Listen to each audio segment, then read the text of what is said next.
Salut tout le monde, aujourd'hui, on va parler des dangers cachés de vos placards, ces petites choses qu'on utilise tous les jours sans se douter de leur côté obscur. Figurez-vous que certaines épices que vous utilisez quotidiennement pourraient être mauvaises pour votre santé. J'ai mené l'enquête et je vous ai préparé un top 5 des épices les plus sournoises. On commence fort avec la cannelle. Ah, la cannelle. Son petit goût chaud et sucré, parfaite dans les desserts, les boissons chaudes. Mais attention, la cannelle cache un secret. Elle contient une substance appelée coumarine. En petite quantité, pas de problème. Mais si vous en abusez, la coumarine peut devenir toxique pour votre foie. On parle de problèmes respiratoires, de dommages au foie, bref, pas la joie. Alors, on garde la cannelle pour parfumer nos plats, mais avec modération. On passe à une autre épice populaire, la noix de muscade. Son goût chaud et légèrement poivré est souvent utilisé dans les plats salés, les sauces, les purées. Mais attention, la noix de muscade a un côté beaucoup moins sympa.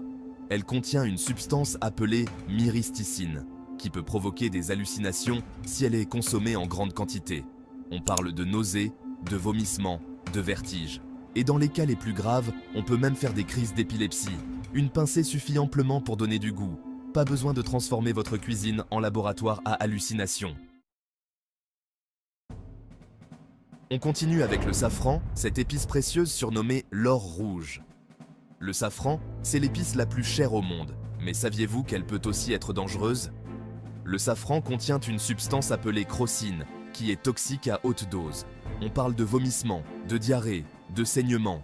Et dans les cas les plus graves, l'ingestion de grandes quantités de safran peut même entraîner la mort. Alors, même si on adore le goût subtil et délicat du safran, on l'utilise avec parcimonie. Quelques pistils suffisent pour parfumer un plat, pas besoin d'en mettre des tonnes. On passe maintenant à une épice qu'on utilise souvent pendant les fêtes de fin d'année, le clou de girofle.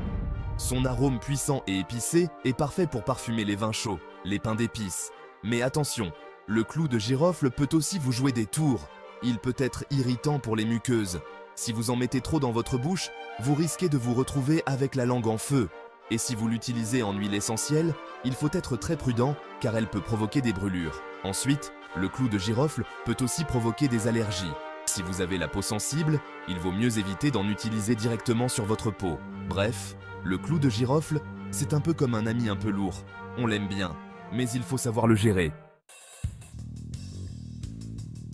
On termine notre top 5 avec une épice qui met le feu. Le piment de Cayenne.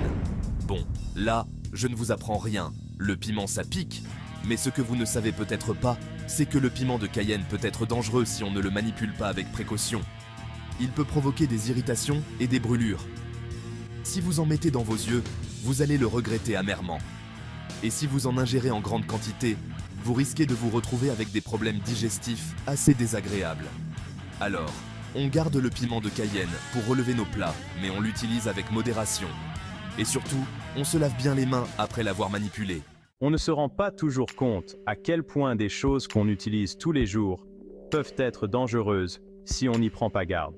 Du coup, la prochaine fois que vous cuisinez, soyez vigilants et rappelez-vous que même les épices les plus courantes peuvent avoir des effets secondaires indésirables. Allez, sur ce, moi je retourne me faire une petite tisane. Sans cannelle cette fois, on ne sait jamais. N'oubliez pas de liker, de commenter, de vous abonner. Et moi je vous dis à très vite pour de nouvelles aventures. Ciao!